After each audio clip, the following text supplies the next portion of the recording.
You now to the National Union of Mineworkers, which is holding a press conference at this hour to respond to President Ramaphosa's proposed plan to split Eskom into three components. Let's listen in.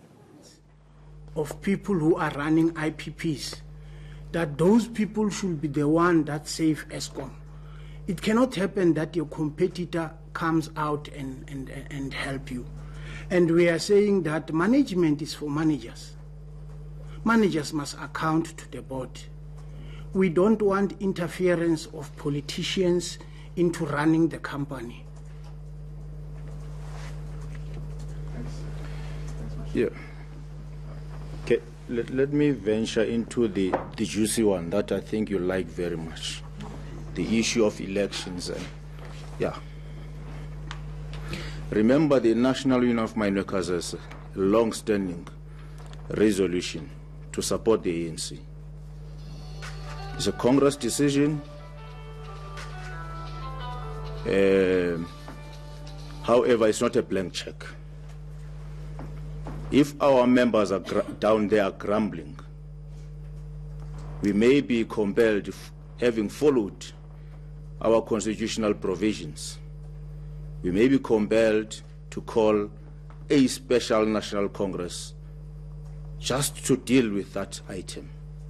Remember, we spend a lot of money campaigning for the ANC, millions in fact.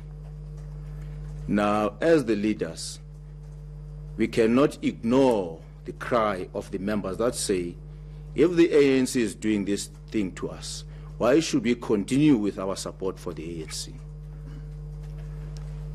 Personally, I don't believe that we have reached the stage that we need to do to the ANC what the National Party did to us, because that's what Madiba said to us. If the ANC does to you what the National Party did to you, do to the ANC what you did to the National Party. We are not here at that. But we can no longer guarantee, and we are not in a position to say without fear that NUM members are definitely going to vote for ANC. They are grumbling. There are job losses. And on the issue of being consulted on the issue on unbundling of Eskom, there was absolutely no consultation on that. We were ignored. We were taken by shock when the president announced that in his SONA. There will be unbundling of Eskom, as though we are not a stakeholder at Eskom. Now, we barged into Litule House last week as the National Office Bearers to ask, what is this that we have seen on TV? The president saw it live. He was in Parliament. And we believe that the ANC is continuing lying to us, saying that this unbundling is not going to result in job losses. Yet the people who want to put money into Eskom say, if you don't reduce your workforce, we don't give you money. And the ANC knows that, and they are hiding it from us. We are taken for a ride here, and we cannot tolerate that. Our members are angry out there.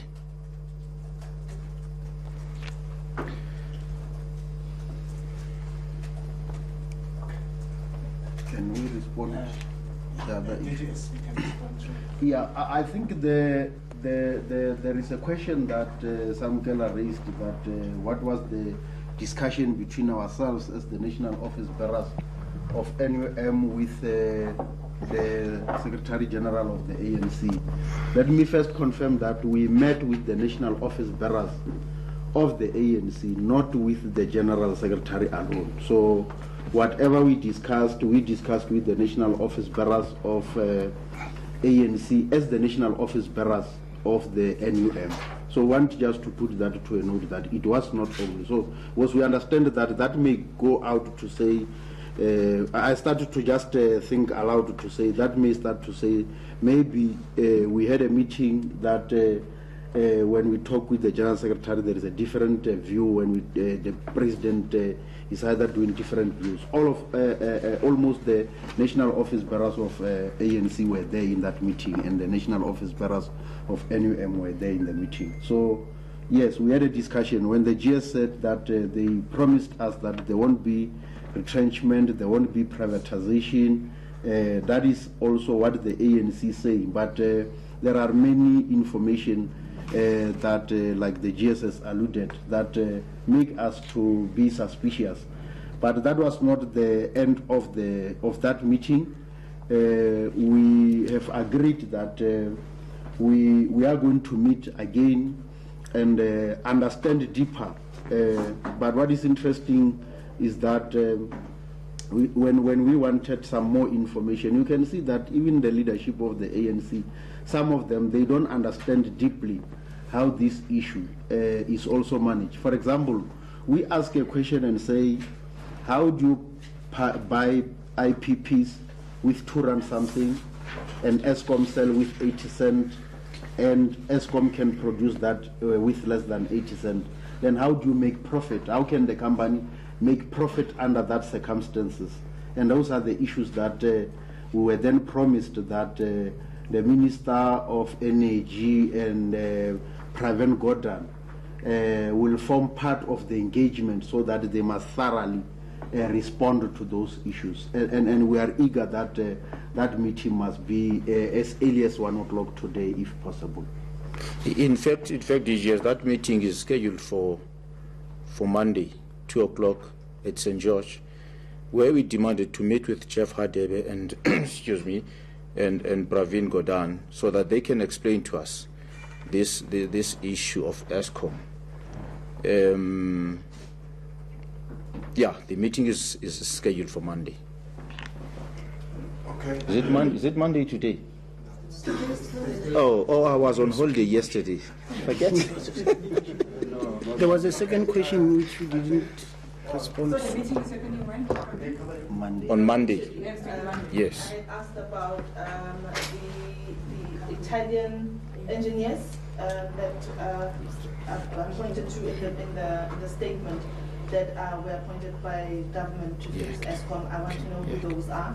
And secondly, I want to find out UNUM's official response to what the Minister of Public Enterprise said yesterday about the finances of Eskom, particularly the fact that it looks like it won't go beyond April this year, given the debt situation and just general the liquidity issue at Eskom. How do you see it, as you have 15,000 members there who are represented there at Eskom? Is it the minister or Natasha Mazon who said Eskom is up to April? Is the minister? Yeah, you know, okay. We have this language. I'm not sure whether we should take these people seriously, because there was a day zero for Cape Town at some point in time, and we never saw that. Maybe we are made to live in fear, but we cannot dismiss the fact that Eskom is in trouble. Eskom is in trouble, but you ask yourself this question. If you go out there as the Minister of Public Enterprises, hire a banker to be a CEO of Eskom, who knows nothing about what is happening at Eskom, in order for him to be relevant, he employs something at almost the same salary and call that person a COO. Are you reducing the costs at Eskom? Eskom is retrenching people. You know, when you retrench, it means you no longer have money to pay for these jobs. But Eskom retrenches and hires people for the very same jobs. And that is not saving money. And we believe it's not retrenching, but it's purging. Remove the people you don't like and put in the people you like. You know, these two ministers, when they were appointed recently, they found these IPP agreements on their desks. Tina wouldn't sign these things. Tina Umat Peterson threw them to Lynn Brown's desk, and Lynn Brown said, but if Labour has a query about this, I cannot sign it. But Jeff did not ask, why have these things not been signed all along? He just said, where is the golden pen? I want to sign these things. You see?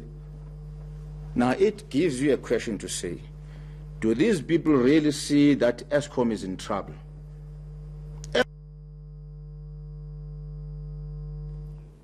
Right, we've lost our connection to that media briefing hosted by the National Union of Mineworkers. Let's just give you some highlights coming out of that particular briefing.